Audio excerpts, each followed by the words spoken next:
15 दिन पहले देश के लाल किले पर खड़े होकर के नरेंद्र मोदी कह रहे थे कि 2024 में वही आएंगे, वही झंडा फहराएंगे।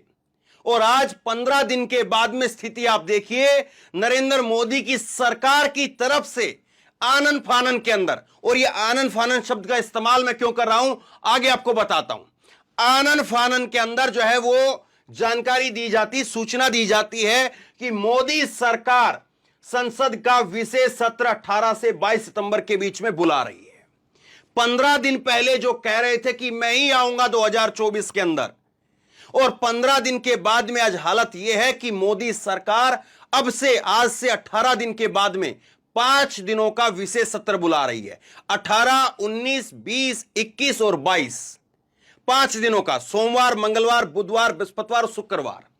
अब इसको लेकर के तमाम सारे चैनलों में खबरें चलने लग गई हैं कि मोदी जी वो जो है वो एक देश एक चुनाव का प्रावधान ला सकते हैं, पूरे देश में एक साथ चुनाव होंगे, विधानसभा का चुनाव हो चाहे जो है वो उसके बाद में लोकसभा का चुनाव हो, सारे चुनाव एक साथ होंगे। ये खबरें चलने लग गई हैं, लेकिन इनकी कितनी जो है हकीकत है, कितनी खबरें उड़ाई जा रही हैं, और क्या वाकई इतना मुमकिन भी है कि मोदी जी संसद का विशेष सत्र बुलाएं और उसके बाद में सीधे तौर पर ऐलान कर दें कि चाहे वो विधानसभा के चुनाव हो चाहे लोकसभा के चुनाव हो, सब एक साथ होंगे?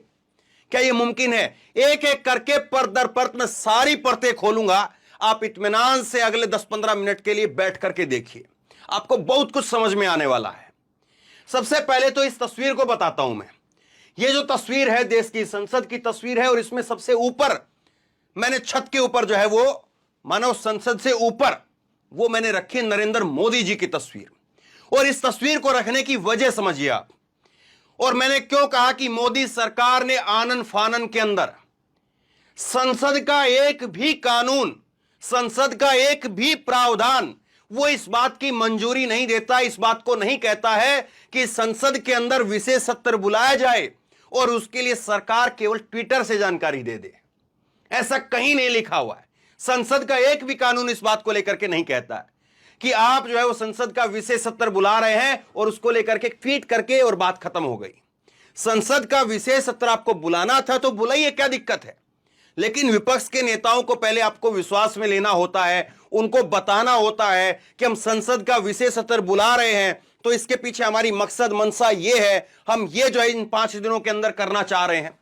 तो वह सरकार को बताना चाहिए था, लेकिन विपक्ष के नेता ट्विटर पर आकर के कह रहे हैं कि हमको तो जानकारी ट्विटर से मिली है, हमको तो पता ही नहीं है, सरकार की तरफ से हमें कोई चिट्ठी नहीं मिली है। बाकायदा उनको चिट्ठी लिखी जाती है, तब जाकर के जो है वो आपस में सलाह मशवरा करके, क्योंकि संसद मोदी जी के अकेले की नहीं है, संसद किसी सरकार की नहीं होती है। संसद में 545 जो सांसद बैठते हैं उनकी संसद होती है, देश के नुमाइंदों की संसद होती है, वो देश की जनता के नुमाइंदों की संसद होती है, किसी सरकार की नहीं होती है कि कोई सरकार अपने आप से फैसला कर लेगी। उसके लिए बाकायदा कमेटियां बनी हुई है। और इसीलिए मैंने कहा कि आनन फानन के अंदर ट्वीट कर दिया गया, क्योंकि अगर आनन फानन में नहीं होता तो सरकार बाकायदा जो प्रोसीजर है, जो सिस्टम है, उसको फॉलो करते हुए चलती और तब जाकर के फैसला लिया जाता। लेकिन मोदी जी ठहरे मोदी जी। अब बताइए, कोई देश की संसद में नोटबंदी का ऐलान होना है क्या कि किसी को खबर लग जाएगी तो कोई नोट बदलवा लेगा? भाई, संसद के अंदर कानून बनते हैं, संसद में बैठकें होती हैं, बातचीत होती है, सलाह मशवरा होता है। कोई जो है फैसला पसंद नहीं आता है, कोई कानून पसंद नहीं आता, उसको जो है वो कमेटी के पास भेज दिया जाता है। तो आखिरकार वजह क्या है कि मोदी सरकार बिना बताए जो है वो संसद का विशेष सत्र बुला रही है?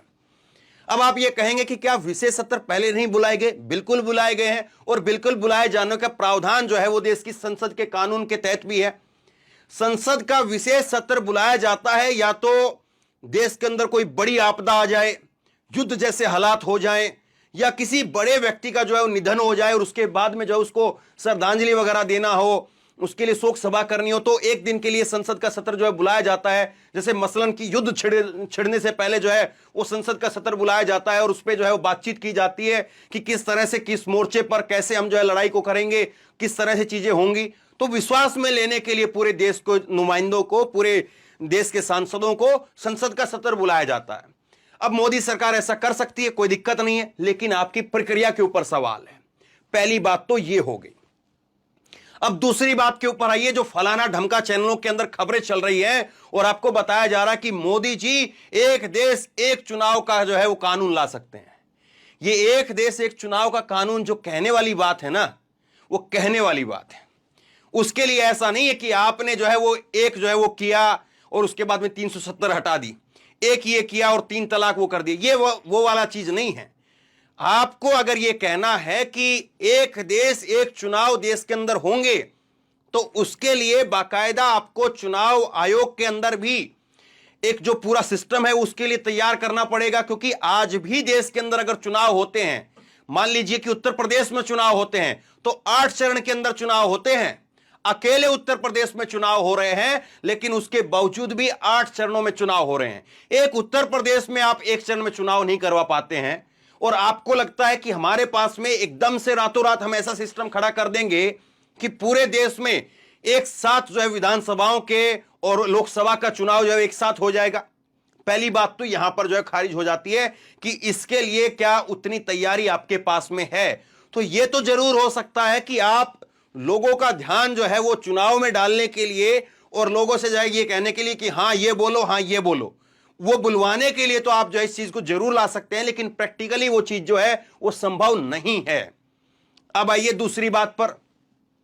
दूसरी बात इसमें यह हो सकती है कि 5 राज्यों के जिनके चुनाव अभी होने हैं, छत्तीसगढ़, मध्य प्रदेश, राजस्थान, तेलंगाना और मिजोरम, जहां पर चुनाव होने हैं, वो 5 राज्य प्लस में लोकसभा का चुनाव वो एक साथ करवा लिया जाए और ये जो है वो एक कहा जाए कि हम जो है वो अब अगले बार 5 साल के बाद में जब अगला जो आम चुनाव होगा, तो उसके अंदर जो है वो हम इस तरह से जो है तैयारियां करेंगे कि हम पूरे देश के अंदर एक साथ चुनाव कराएं। हालांकि ये बहुत बड़ी बहस है कि एक साथ चुनाव करवाने से देश को फायदा है या नुकसान है। ये अपने आप में बहुत बड़ी बहस है और इसके 1000 तर्क जो है वो पक्ष में दिए जा सकते हैं और 1000 तर्क इसके विपक्ष में दिए जा सकते हैं कि चुनाव करवाने से एक साथ क्या फायदे हैं और क्या इसके नुकसान हैं। अब आइए तीसरी बात के ऊपर कि चुनाव जब जो मुमकिन नहीं है कि एक देश एक चुनाव जाए, ऐसा कुछ मुमकिन नहीं है, तो फिर मोदी सरकार करने क्या वाली है? मोदी सरकार फिर आखिरकार क्या करने वाली है? क्या ऐसा मन में है मोदी सरकार के कि वो संसद का विशेष सत्र बुला रही है? पहला तो देखिए, अडानी को लेकर के जो अभी अभी एक ताजा एक और नया धमाका हुआ है, पहले भी ये धमाका था, लेकिन जो ताजा एक बड़ा धमाका हुआ है, तो मोदी जी को लगता है कि कहीं पर ये सीरीज निकलती रही तो ऐसा तो नहीं है कि कहीं पर जो है वो हालत बहुत खराब हो जाएगी। ये मोदी सरकार जरूर कर सकती है कि अपने खुद के चुनाव का ऐलान करवा दे और अपने खुद के चुनाव के साथ साथ जो है 5 राज्यों के चुनाव का ऐलान करा दे। ये कर सकती है, लेकिन उसके लिए आपको एक और चीज भी छोड़नी पड़ेगी। एक चीज और क्या छोड़नी पड़ेगी?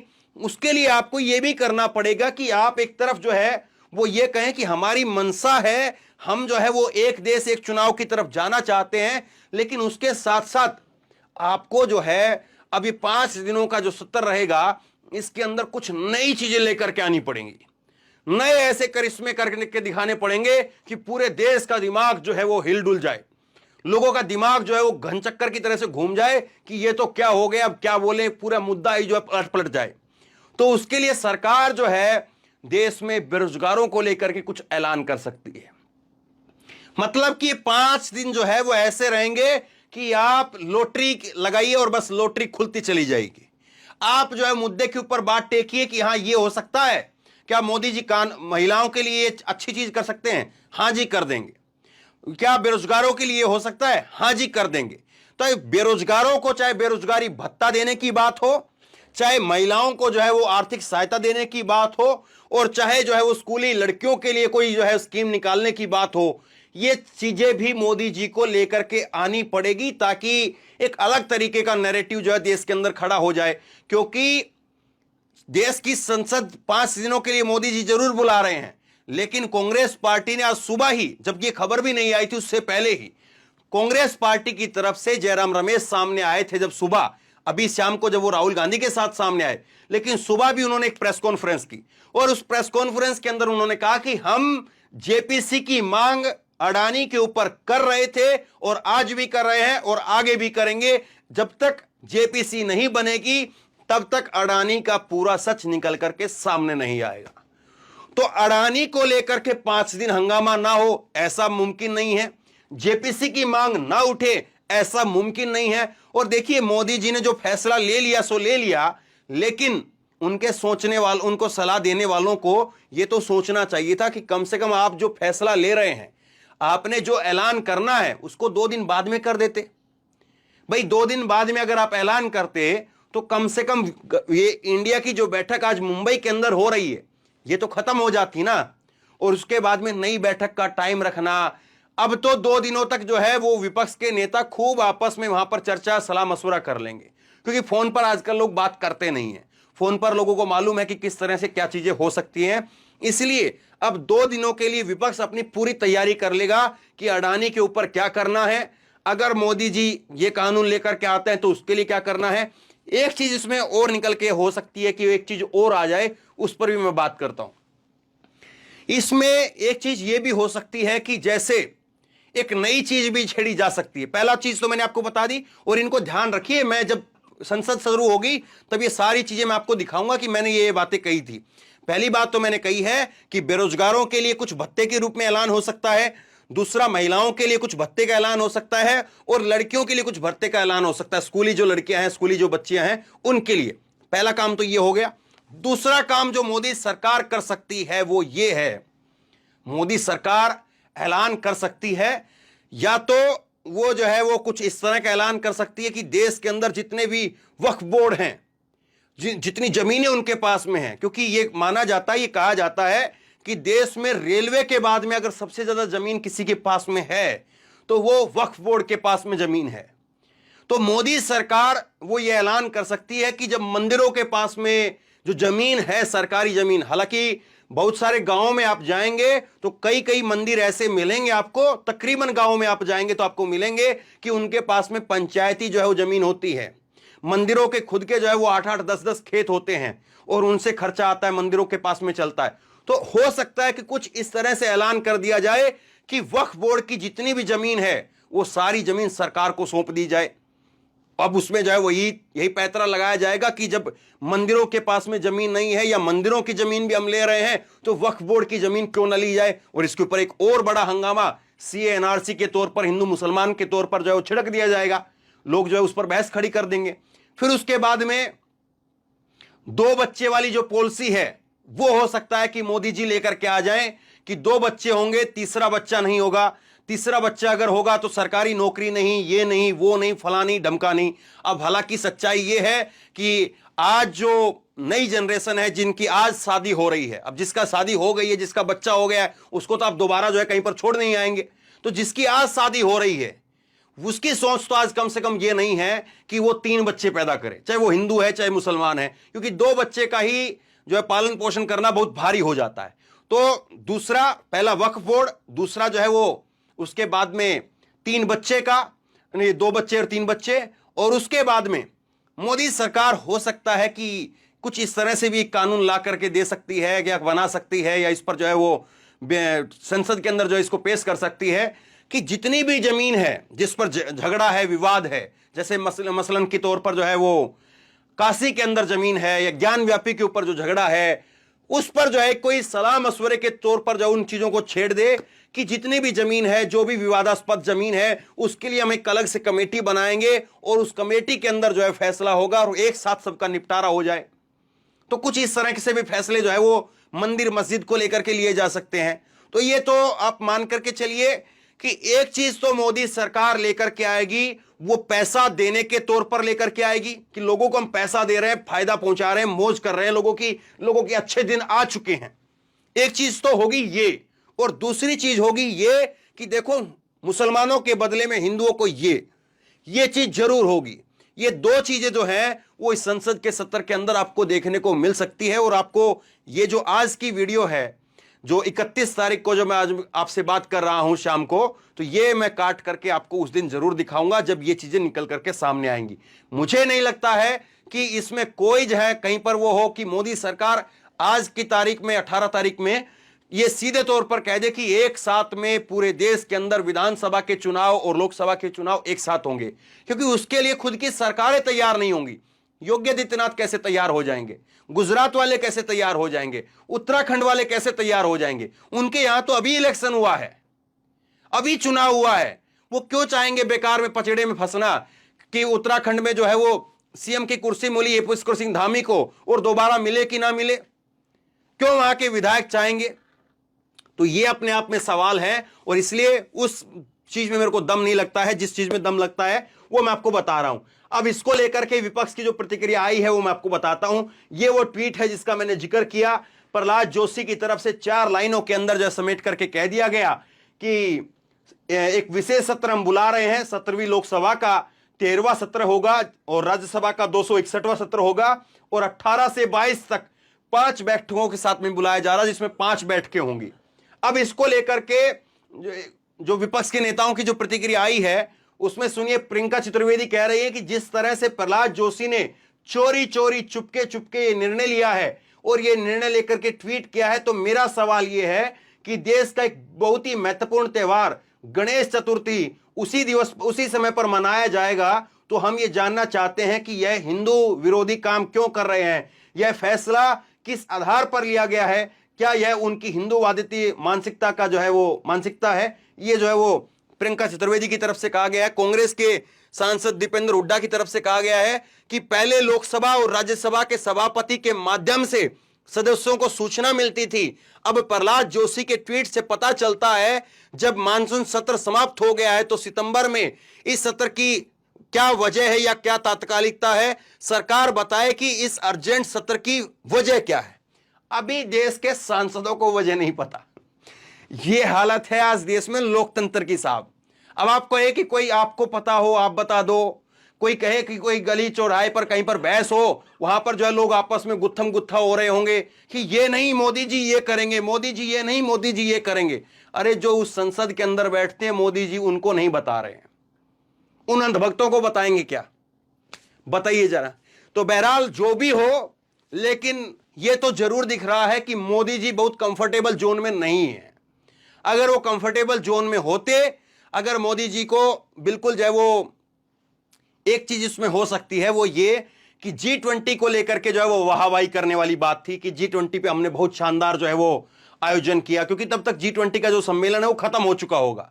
तो G20 की वाहवाही के लिए, बधाई के लिए, एक शानदार उपलब्धि गिनवाने के लिए जो है सत्र बुलाया जा सकता था, लेकिन उसके लिए 5 दिनों की जरूरत नहीं है। उसके लिए 1 दिन का दिन काफी था, 1 दिन में सारा काम हो सकता था। तो अब कुल मिलाकर के सिचुएशन ये है कि मोदी जी बहुत कंफर्टेबल सिचुएशन के अंदर नहीं है। मोदी जी आज जिस तरह से ये जो चीजें निकल करके सामने आ रही हैं, ये साफ तौर पर दिखा रही है कि मोदी जी जो हैं वो बेचैन हैं, और बेचैनी के अंदर अलग अलग एक्सपेरिमेंट जो है वो इंसान करता है। जब आदमी बहुत कंफर्टेबल जोन में होता है तब जो है वो एक्सपेरिमेंट नहीं करता है, लेकिन आदमी जब बेचैन होता है, उसका मन जो है वो अशांत होता है, तब आदमी जो है एक्सपेरिमेंट करता है। अब कुछ लोग कहेंगे कि मोदी जी जो है वो लगातार काम करने वाले आदमी हैं, मोदी जी थकते नहीं हैं, और मोदी जी जो है उनके दिमाग में कोई नया आइडिया आया, नई सोच है, और इसलिए उन्होंने सत्र को बुलाया। तो भैया ऐसी क्या नया आइडिया है और क्या नई सोच है जो 4 दिन पहले, अभी 11 अगस्त को ही तो सत्र खत्म हुआ है, अभी आज 31 तारीख है, 20 दिन पहले ही तो संसद का सत्र खत्म हुआ है। 20 दिन पहले आपके पास में कोई आइडिया नहीं था क्या? 20 दिन पहले आपके पास में कोई सोच नहीं थी क्या? तो 20 दिन में ऐसा क्या बदल गया, और क्या ऐसा जल्दबाजी में आप लोग करते हैं कि 20 दिन के अंदर आपको कोई आइडिया आ गया और आपने जो है वो पिच कर दिया उसको? देश ऐसे चलता है क्या? और उसको लेकर के आप विपक्ष को जो है वो भरोसे में नहीं ले रहे हैं, विपक्ष से बात करने के लिए तैयार नहीं है। फिर विपक्ष का देश में मतलब क्या है? क्या संसद आपके अकेले की है? क्या संसद में केवल और केवल नरेंद्र मोदी की चलेगी कि मोदी साहब ने कह दिया सो हो गया, तो विपक्ष का कोई मतलब नहीं, विपक्ष के कोई मायने नहीं, तो विपक्ष किस लिए है? फिर टीवी पर वही घोषणा कर दी जाए, 5 दिन यहां पर हल्ला कराने की भी जरूरत क्या है? क्योंकि संसद में तो अब हम यही देख रहे हैं कि प्रधानमंत्री आते नहीं है, विपक्ष पूरा लगातार खड़ा होकर के चिल्लाता रहता है कि प्रधानमंत्री आए मणिपुर पर जवाब दे, प्रधानमंत्री आए मणिपुर पर जवाब दे। मोदी साहब आते नहीं है, आएंगे तब फिर हंसी ठिठोली होती है, विपक्ष वॉकआउट करता है तब मोदी जी के होठ खुलते हैं मणिपुर पर। तो ये तो स्थिति है, इसको आप चाहे मीठे शब्दों में स्वीकार करिए, चाहे कड़वे शब्दों में स्वीकार करिए, लेकिन जो हकीकत है वो बदलेगी नहीं। और हकीकत यही है कि मोदी जी बेचैन हैं और इसीलिए जो है वो ये विशेष सत्र बुलाया जा रहा है। इसके अलावा और कोई वजह समझ में नहीं आती है कि 5 दिनों का विशेष सत्र बुलाएं। अगर इसके अलावा कोई और वजह होगी या है तो फिर उसके बारे में मोदी जी के दिमाग में क्या चल रहा है, ये और कितने दिन की बात है, 10 दिन की बात, 15-18 दिन की बात है, वो सामने आ जाएगी।